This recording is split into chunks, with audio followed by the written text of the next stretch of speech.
Hello and welcome to our Connect Them All talk number 14. So my name is Marco Zennaro. I'm a researcher from the International Center for Theoretical Physics. And today I'm really happy to have my friend Sebastian Büttrich talking about new developments in satellite LoRa. So I'm sure you all heard about new developments in satellite. Maybe some of you are even using a satellite to connect to this talk. That might well be. So we're going to learn about the role of satellites in IoT devices and how they can make use of these new technologies in satellite communication. What are the drawbacks? What are the advantages? And what's the state of the art right now? So without any delay, Sebastian, the floor is yours. Thanks very much, Marco, for the intro. It's totally a pleasure on my side to be reconnecting. We've cooperated many times over the last 20 years. Like you say, I'm going to talk about aspects of new developments in satellite IoT, specifically LoRa, that we found interesting from our angle. When I say we, a few words about myself, what my background is in my interest field. I come from physics, atomic physics, quantum physics, some 30 years ago. For the last 25 years, active in all kinds of wireless networking, general networking, internet at large, community networks, IoT before we called it IoT, often with an sustainable energy aspect to it, and quite lately, quite active in satellite networking and TinyML. I'm a research lab manager at the IT University of Copenhagen, and I'm a trainer and developer at the NSRC, the Network Startup Resource Center, also a institutional member of the LoRa Alliance, which we will talk about later. My work for the NSRC also sets a little bit the background picture for what we're talking about here.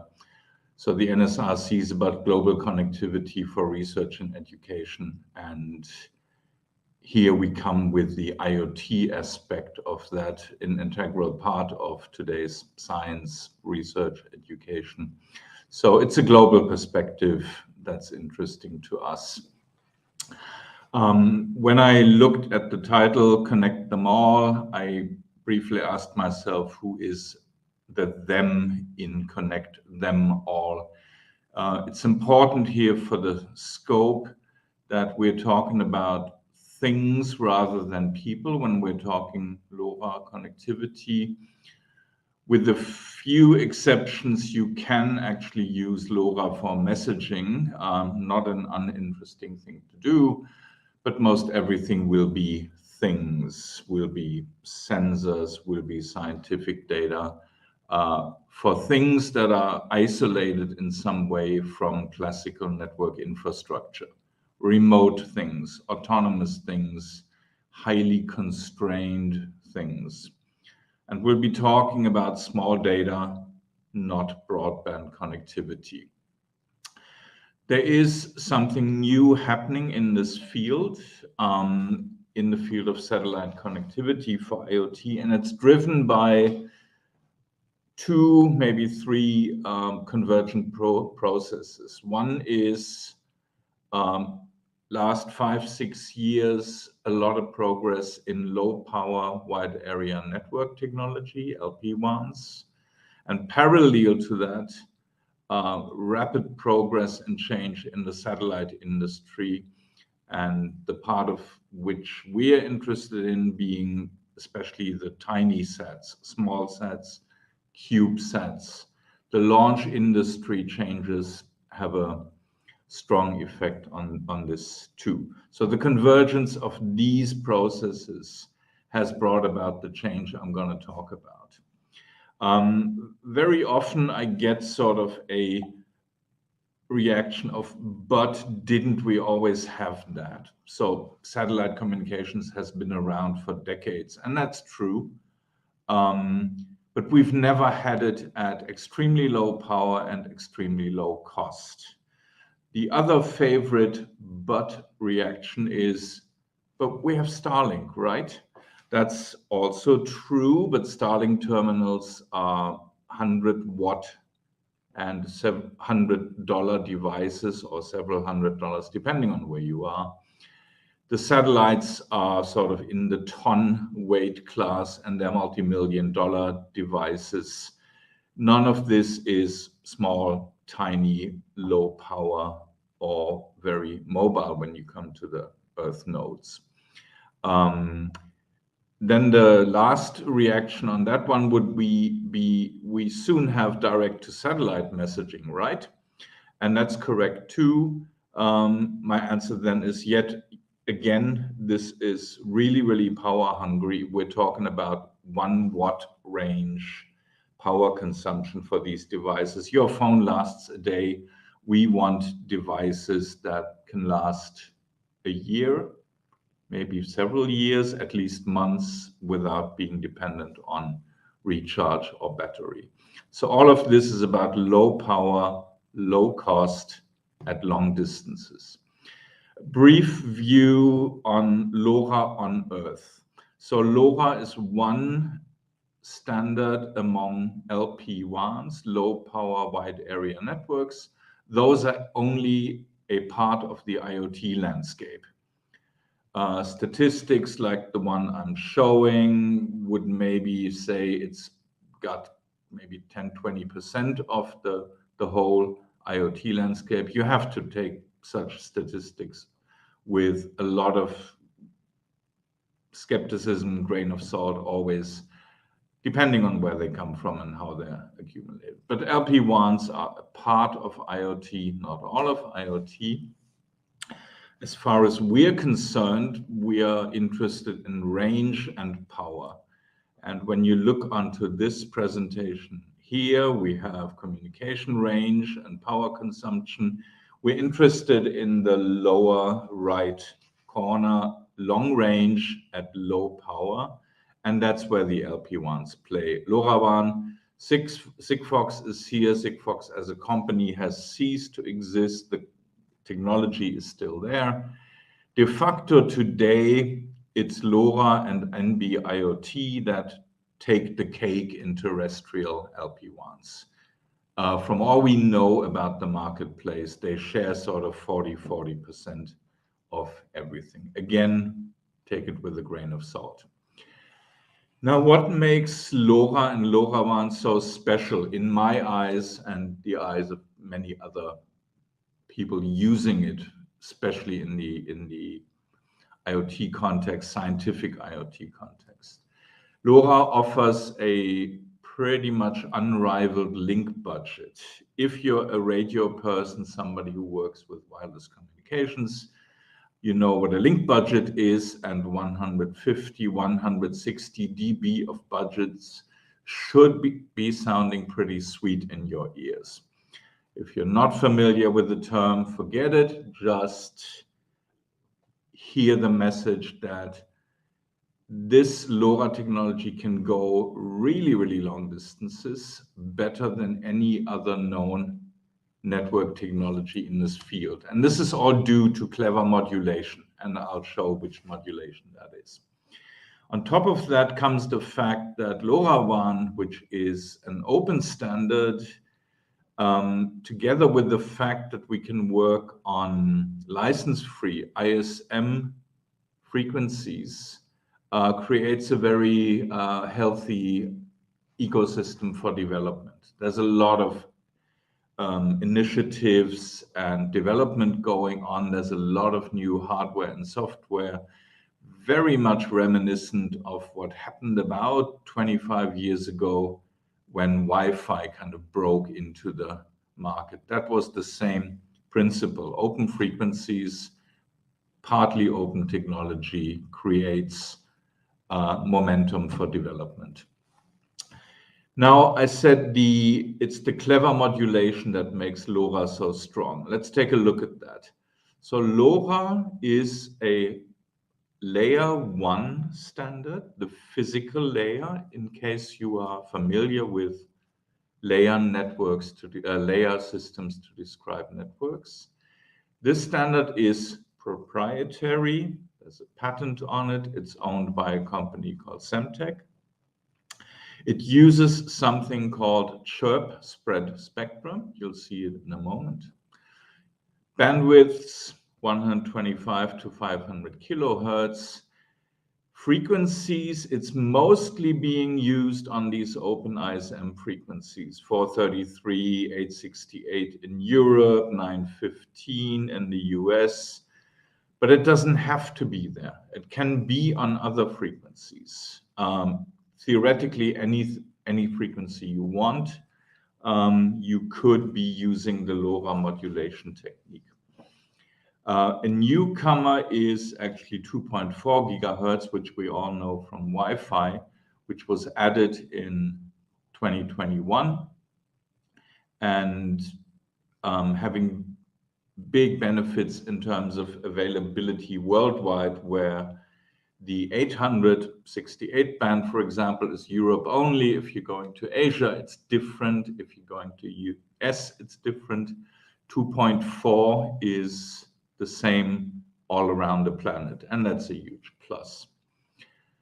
When I kind of not even discussed the data rates that are available, it's for one specific reason. I actually clicked over them when they were on the screen. You get some kilobits per second, kilobytes per second. You could go up to doing 250 kilobit per second.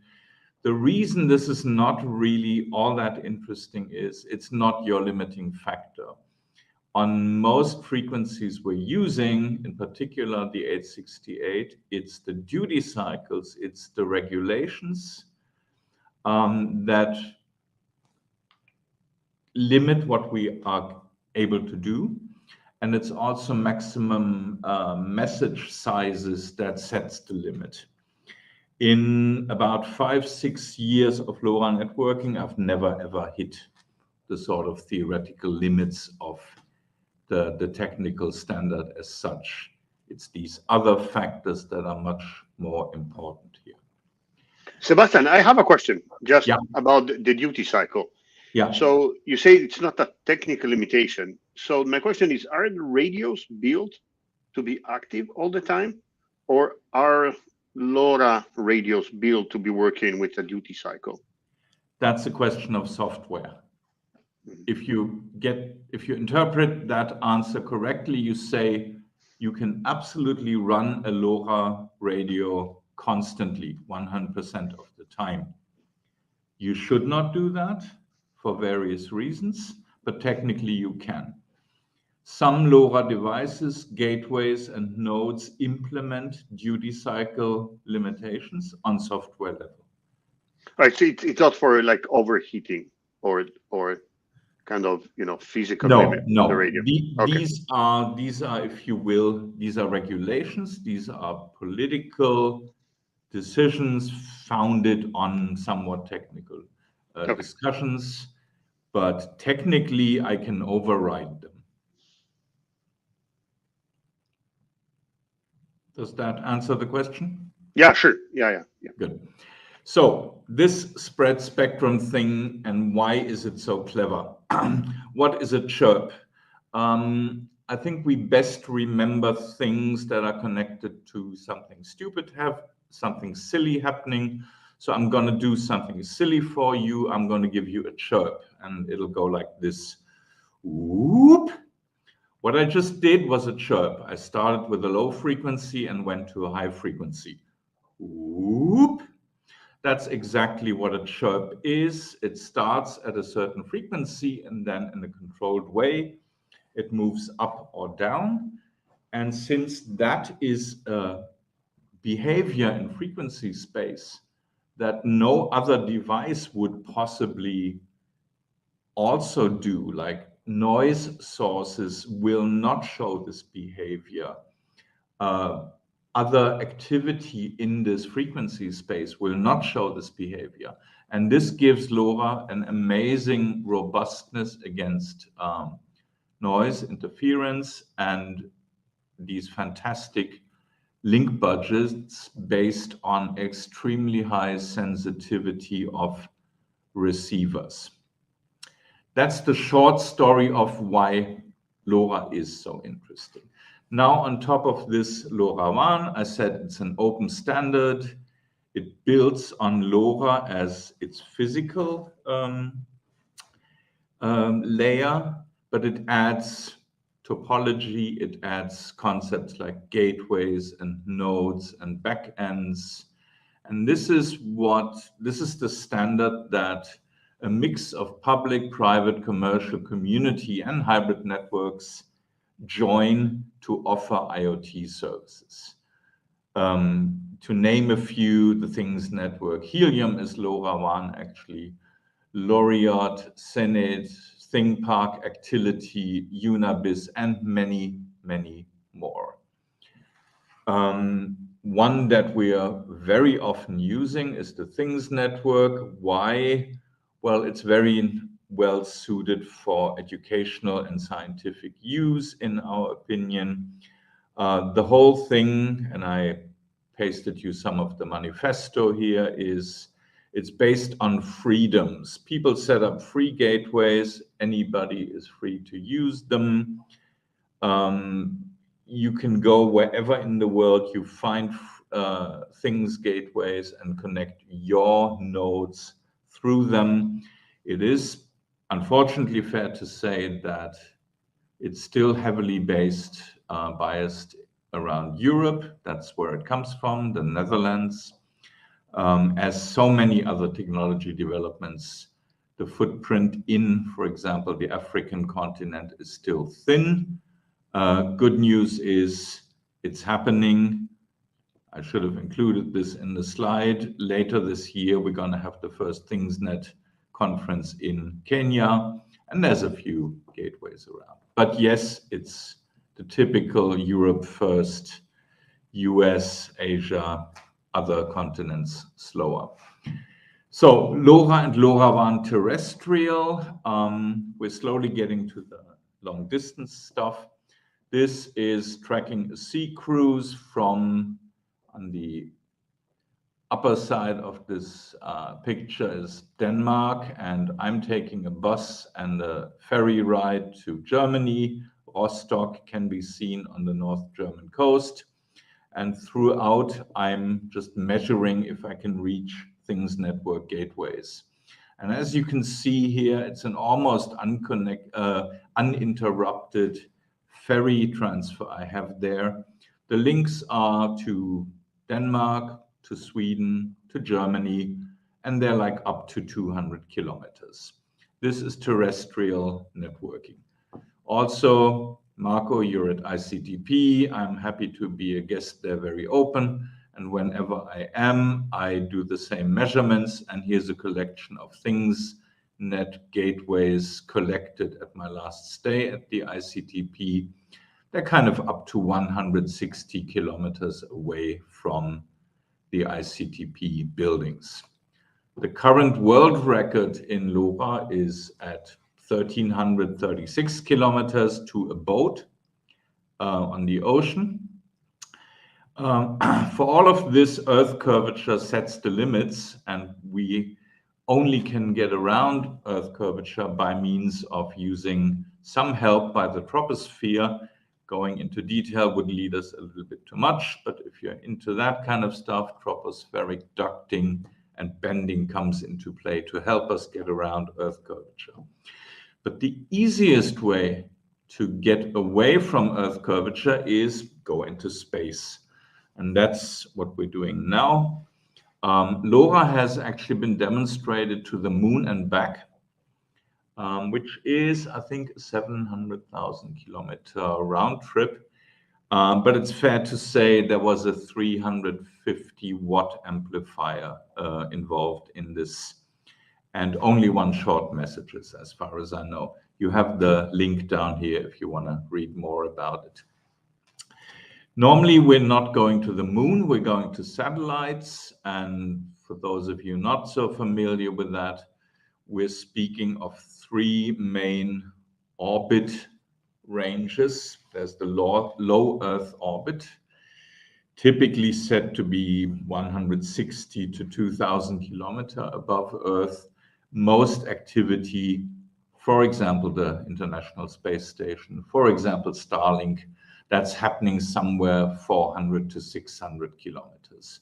And most of what we're talking about here also happens in that orbit.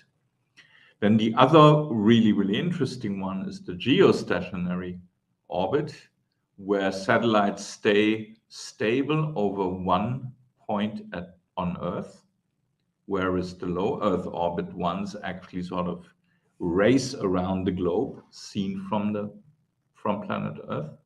The geostationaries stay over one point, and of course that has benefits too, especially in networking.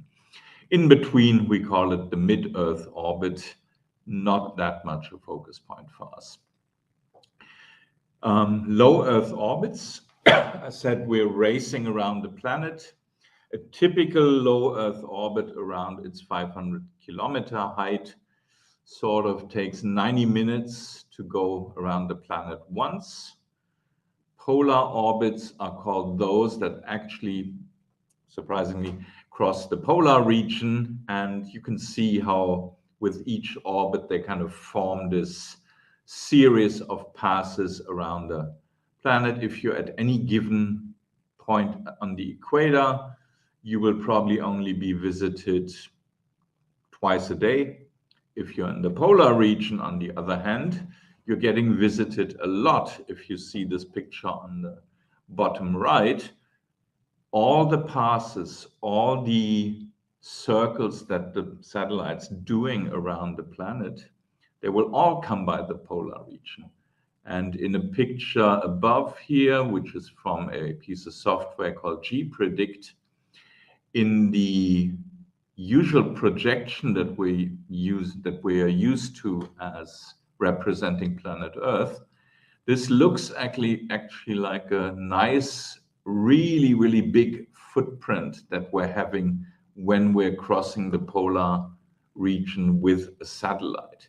In other words, any IoT activity in the Arctic, in polar regions, finds really, really good connectivity situations by satellite. This is one reason I'm naming this here, both pointing at what the orbits look like and why Arctic regions, polar regions, might be specifically interesting. Now, what roles can satellite take in IoT context? One is communication and relay of terrestrial data, and that's mostly what I'll be talking about. There's Earth observation. However, since LoRa is not very suitable for image or other big file transfer, it becomes most interesting when you combine it with something that can actually analyze data while still on the satellite.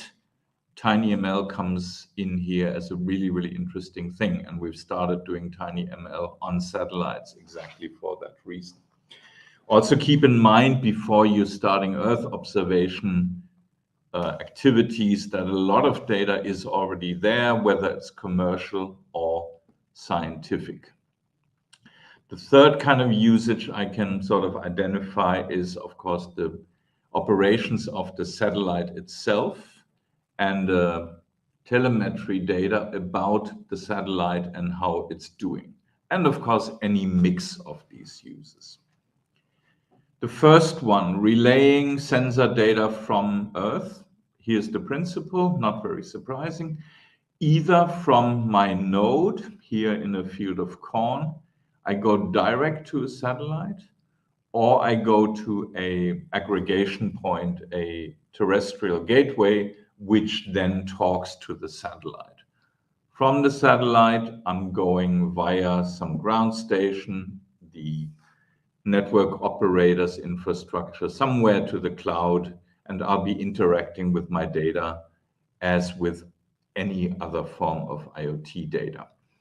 In this way, you could say that satellite gateways act as just being another tower, just higher than your conventional antenna mast. But in the context of a network, for example, like the Things network, they act much the same. They just happen to be somewhere else. But you can access data much in the same way as you would access terrestrial data. What kind of satellites are we talking? The very small ones. Here we can see a Cubesat being deployed by the International Space Station. Cubesats are 10 by 10 by 10 centimeter things with a limit in weight of 2 kilograms. And you can put them together in like multiples. You can patch 3 of those or 6 of those together. And then we're talking about 3-unit or 6-unit CubeSats. We'll be seeing some in a moment. Question now always comes, yeah? Sebastian, can I ask you something? So yeah. In the picture you showed about the architecture, you're referring mostly, yeah, exactly, mainly to sensors sending data upwards, right? Yeah. So what about the case, I mean, yeah, where the satellite or where a ground station needs to get in touch with a device on ground? You can. So what I'm getting to is it, you know, same bandwidth on both directions or same duty cycle on both directions? Typically, no. You can send data downwards for various reasons, one of them being regulations. It's typically divided. It typically happens on a different frequency in a different way. But you can absolutely, and you will need to send downlink data from time to time. Yes. Okay. It's possible.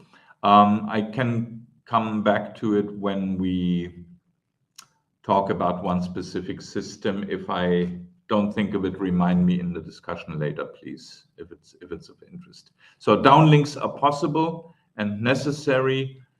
For one reason, I have to inform the stations on the ground somehow about where the satellite is and when it will be available to me.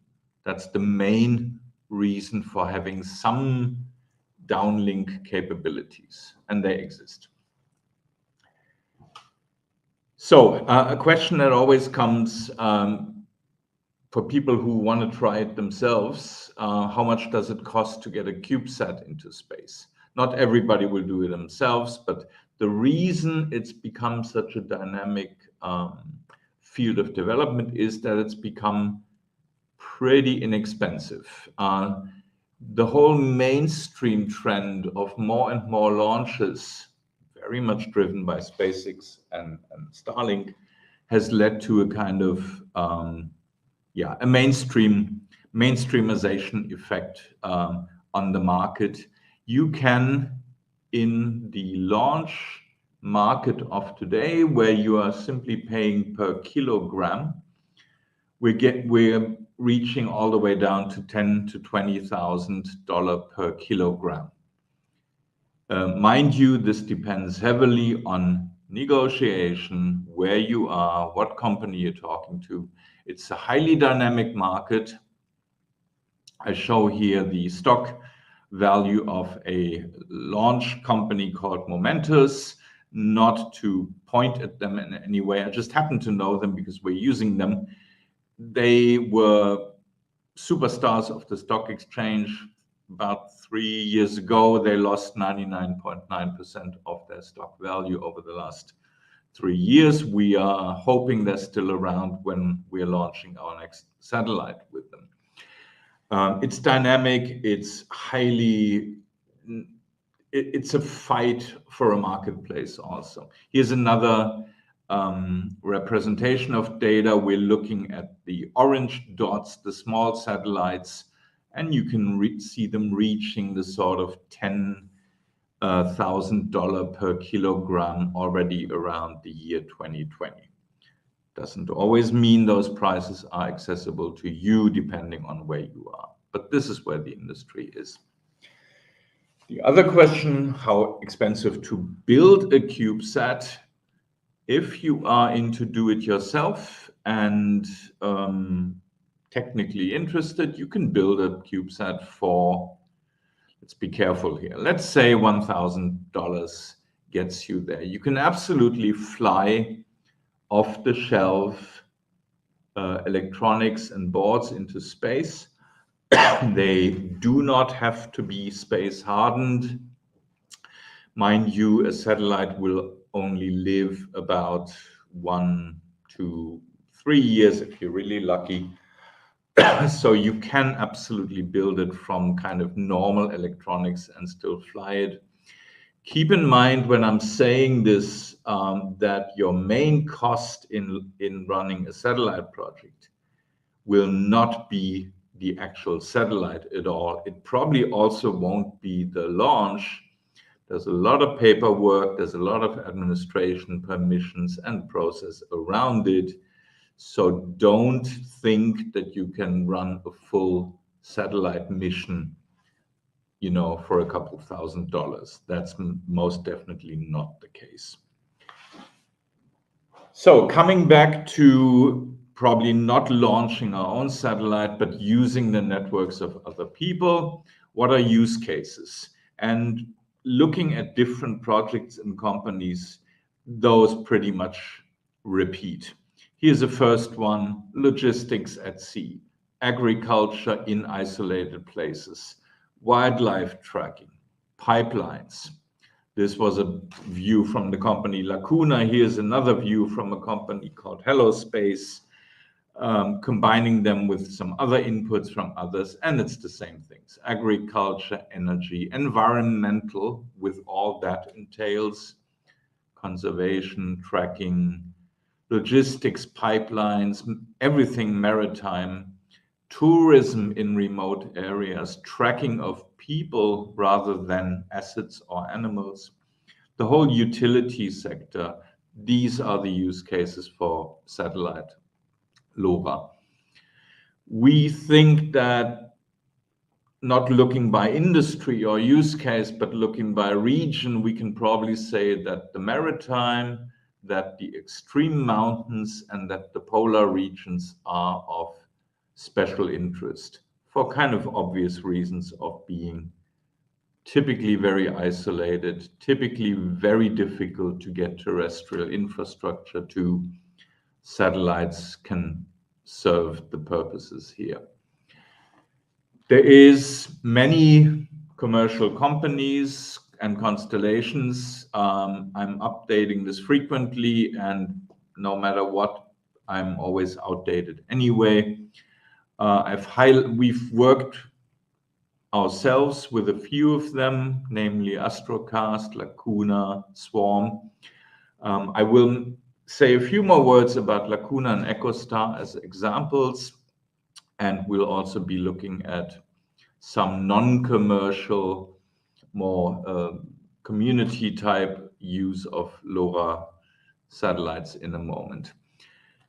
This is some of the stuff we've done at university with Lacuna Space, a startup company headquartered in the UK and sort of UK and Netherlands axis as their two main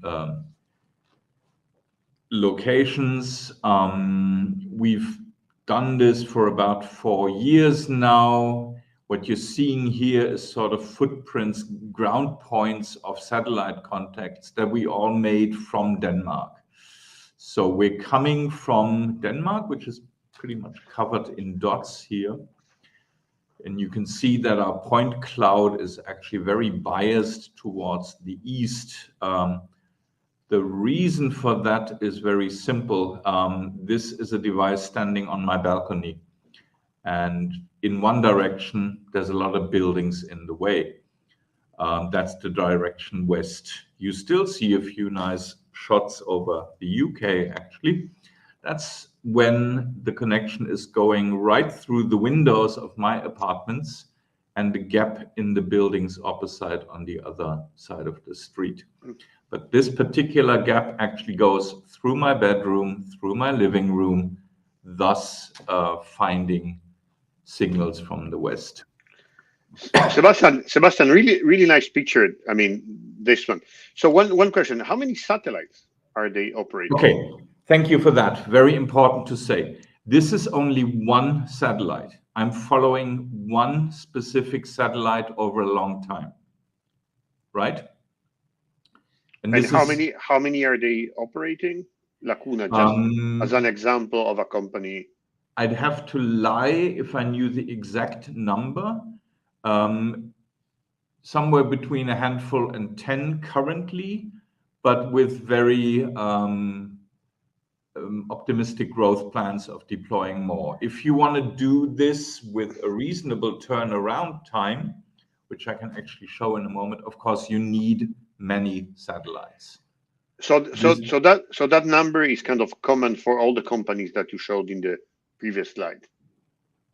Any company wanting to offer good IoT coverage will have to have relatively large constellations. What relatively large means could be different. Keep in mind that use cases also are very different.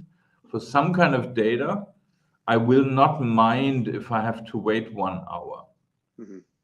Other data I might want within 2 minutes.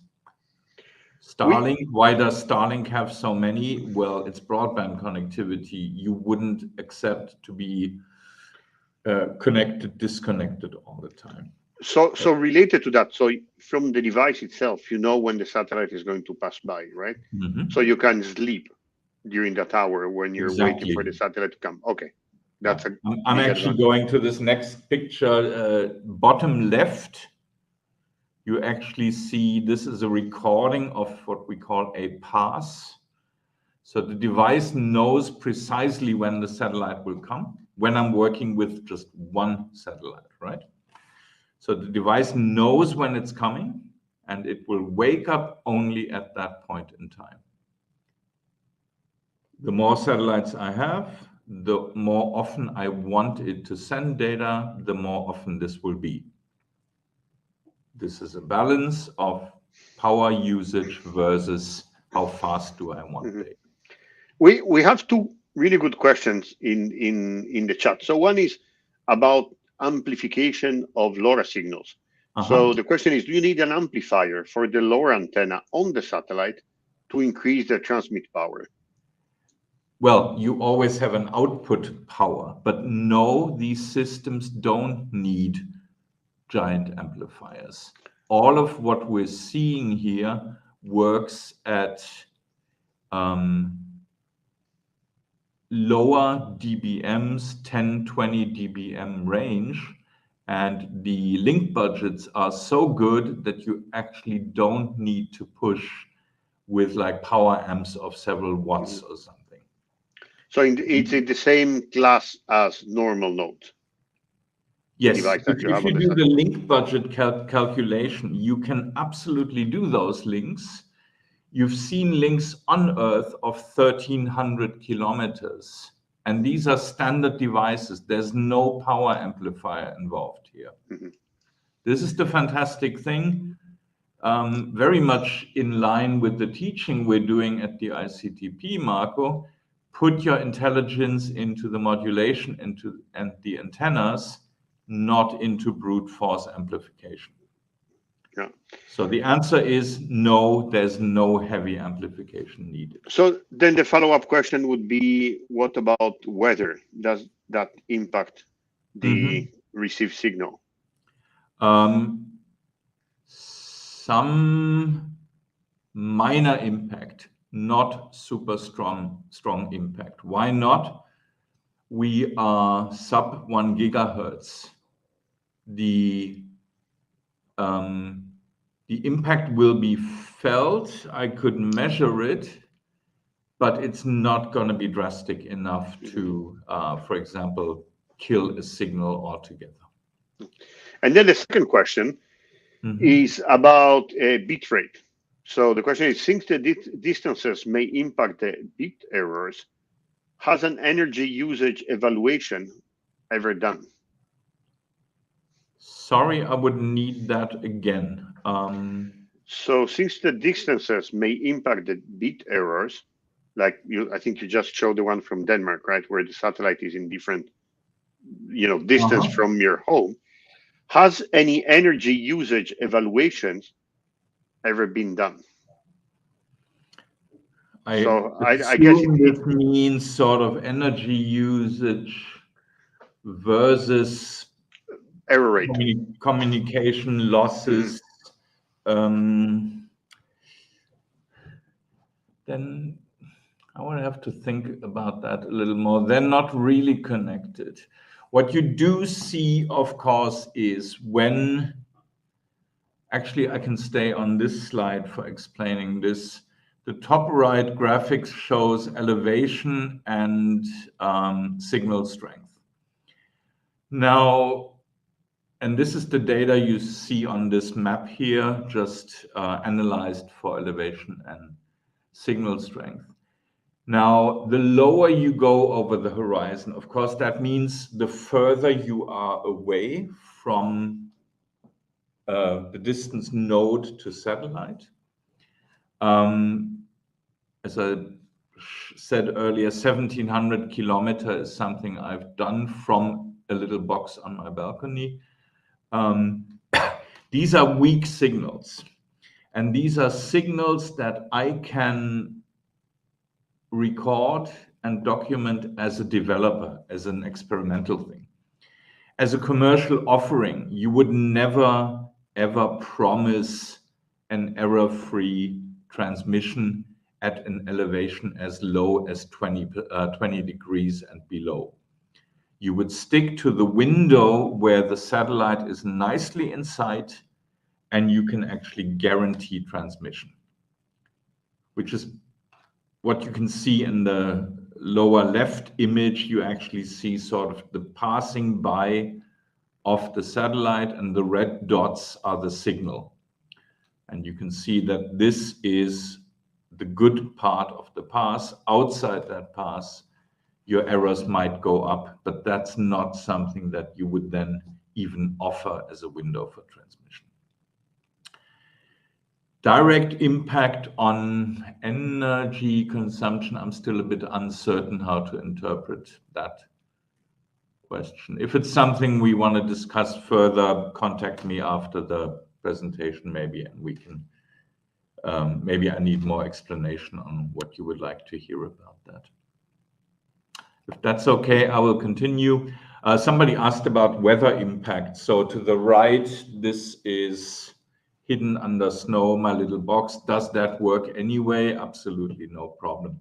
Sub-gigahertz, just some centimeters of snow, no problem, although it might be happier at slightly warmer.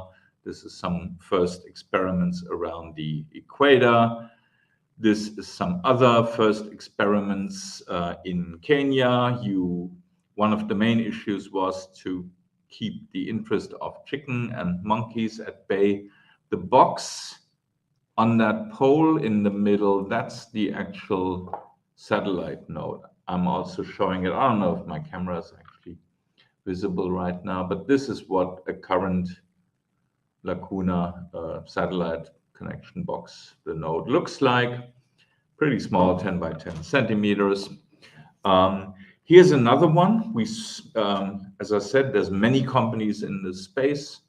Swarm space, very interesting approach to satellite building. They do quarter Cubesats, basically 10 by 2.5 centimeters. Imagine the size of a sandwich.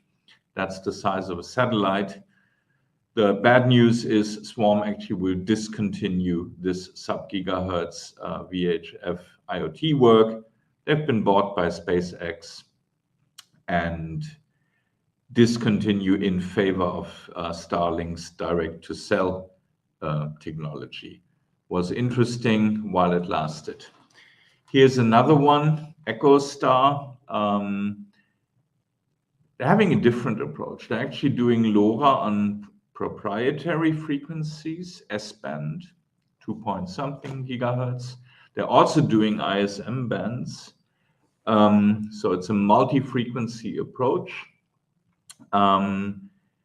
And if I'm correctly informed, they're using something which is bent pipe principle, where the satellite link is kind of just relaying the signal back down to Earth, and much of the actual LoRaWAN handling infrastructure would be on Earth rather than in space. It's just a satellite relaying that. What makes this very special too is this is on geostationary satellites, not LEO, which still amazes me with the distance that we're talking, 36,000 kilometers, and you can reach them in the S-band with antennas of the type that we build in ICTP's build your own antenna workshops. You can build your own biquad and contact a geostationary LoRa satellite. That Sebastian, is, yeah. as you're talking about, physics, there's a question about the Doppler shift. Yeah. So is there any issue with the Doppler shift? With all The these, short is no. Find a paper on Doppler shift robustness and LoRa. Reason simply being it's not big enough to be an issue with this given modulation technique. Can you still feel the impact of Doppler shift on the transmission? Yes, you can. That's the short. I do not have to correct my frequency during the pass because it's robust enough. I will still feel a minor impact on the signal, though. If you want to discuss this in more detail, I'm happy to, and we could take this over email or something. So the short is no, and in brackets, yes, a little bit. Yeah. So here's the EchoStar system again. It's not fundamentally different from other companies we've seen. The speciality here and the reason for naming it is showing that you can also do it on other frequencies, and you can do it to geosatellites. One thing that all LoRa in space has in common is the question of capacity. Pure LoRa is somewhat challenged if it has to do many devices at the same time, because a single transmission takes anything from 50 milliseconds to 1 to 2 seconds. So one gateway, one channel will actually be busy for about a second. So you only get in the range of 1,000 messages per hour through one channel, one gateway. That might be enough for many use cases, but if you're thinking about a satellite that crosses maybe a densely populated area, you might need more than that. You might need to be able to talk to more devices at the same time. Keep in mind, we only have a short time window. When one satellite crosses Copenhagen, I have about, depending on how good the pass is, 10, 20, maybe 60 seconds to speak to it. Now, if there were many nodes in the same region, then the satellite would have to handle all of these messages at the same time. What comes to the rescue here is so-called LRFHSS, a terrible acronym, long-range frequency hopping spread spectrum. We don't have time to go into details. It combines classical LoRa with classical frequency hopping, you could say. And with that, you reach the ability to handle many messages at the same time. Here's a picture of a simulation where you have like two devices and they partly collide, but you have a redundancy and you have the two hopping schemes, and all of this together leads to capacity to actually handle hundreds of packets at the same time on one device. And with that satellite LoRa becomes capable of doing IoT at scale, even if there's densely populated in the sense of many nodes per area. I said a non-company, a initiative, a movement rather than a commercial usage. TinyGS is the project of using LoRa for satellite telemetry. It's a kind of open source global satellite network.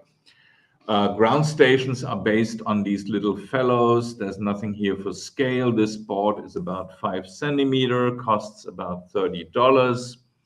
Obviously, you want to put a better antenna than this little rubber ducky thing on it. And then you can actually receive data from satellites out in space. Currently, there's about 1,500 such do-it-yourself stations, and there's, I think, about 30 satellites, most of them sort of one or two or a few unit Cubesats, sending beacons and sending telemetry down to Earth. We have been doing a bit of our own satellite building here at the university. I'll very briefly go over it because I'm running out of time. The project is called DiscoSat, Danish Students Cubesats Project.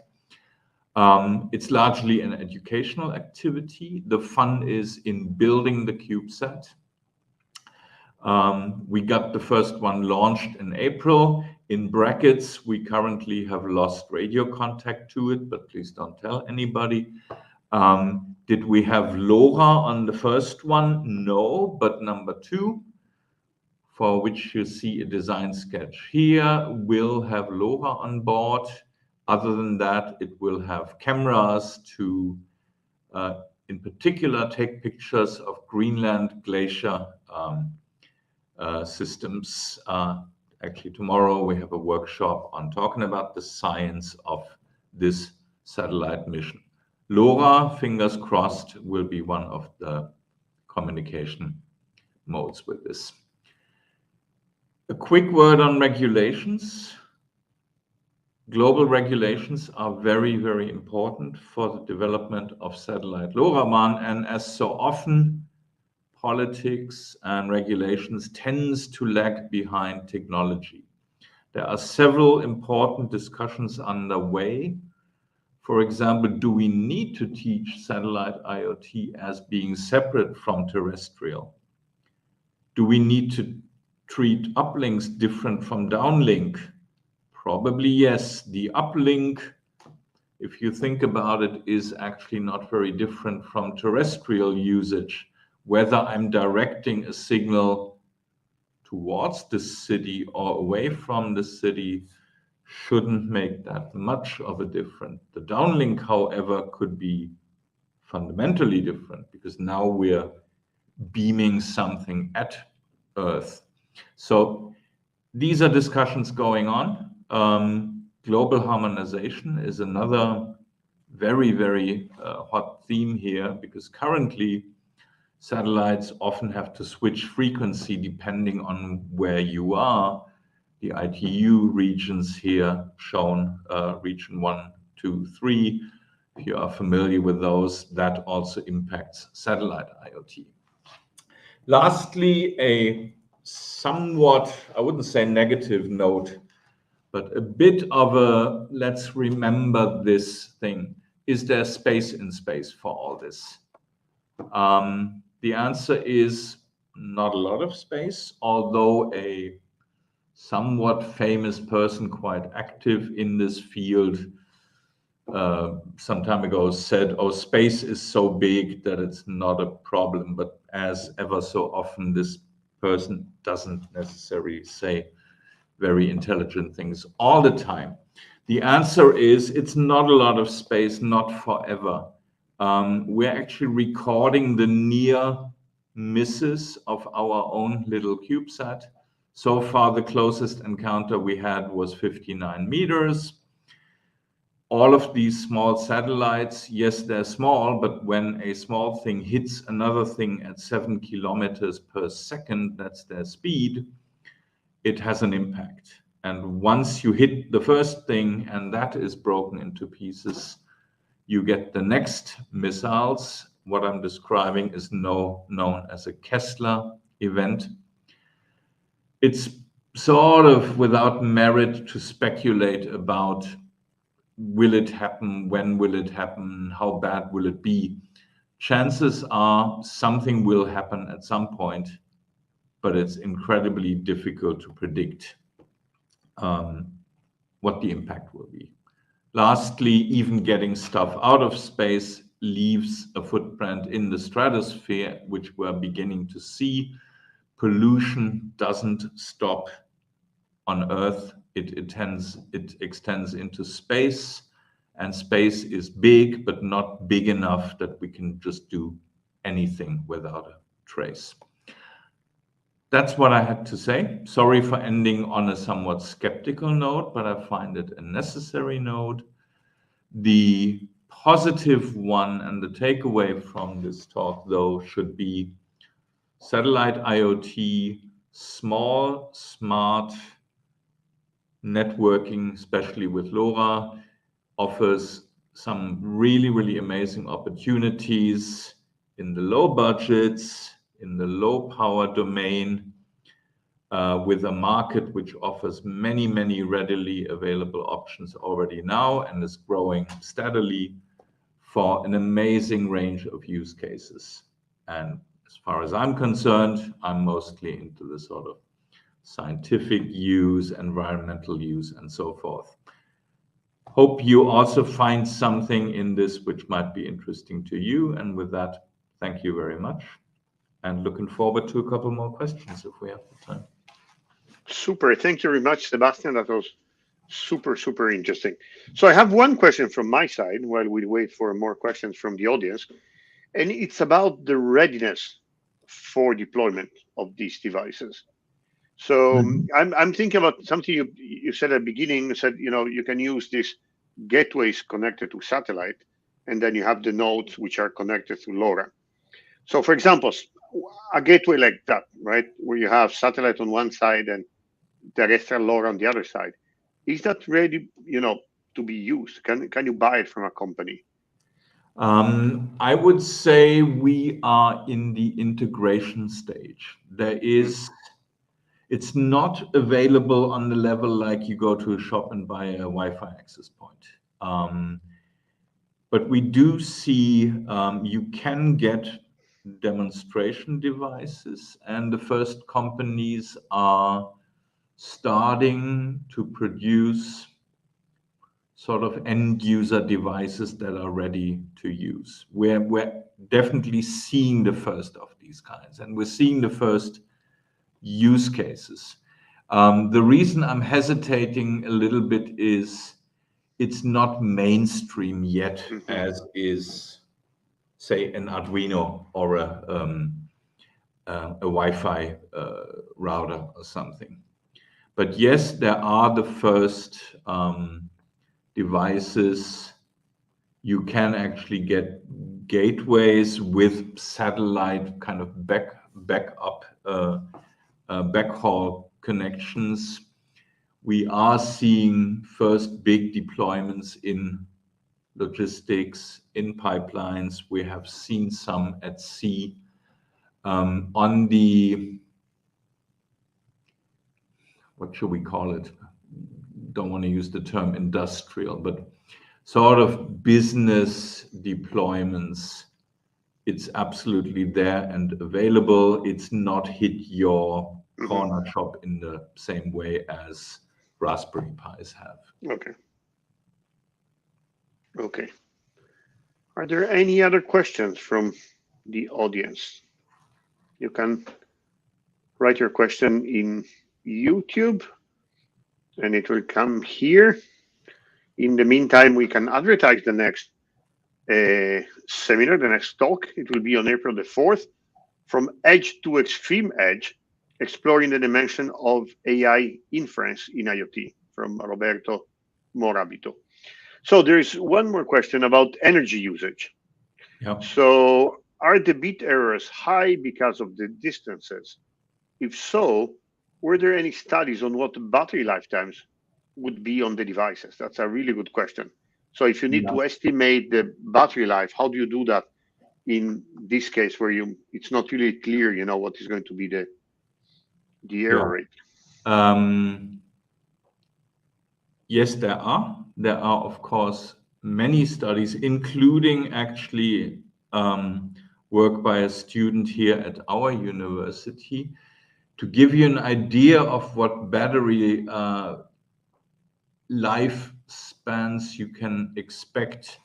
A device like the one we've seen earlier, like Lacuna think many months, think up to a year or something. Of course, depending on some settings, that's up to you, that's up to the software. But think many months up to a few years on one set of batteries. The reason I'm pointing at the software level is if you decide to wake up all the time and, for example, listen to GPS information, that'll be power hungry, and you will get reduced lifetimes of batteries, obviously. The way you measure this is you simply you measure the power consumption through each of these processes, the network transmission, the GPS usage. I didn't go into detail on that. These devices can send data both to terrestrial and to satellite gateways. If you insist that you need a heartbeat every 5 minutes on a terrestrial network, that of course will bring up your power consumption.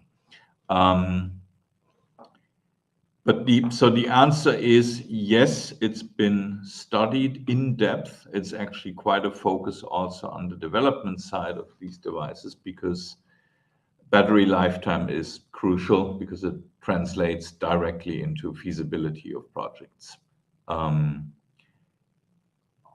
I'm still not 100% certain how you want to couple N power consumption to bit errors.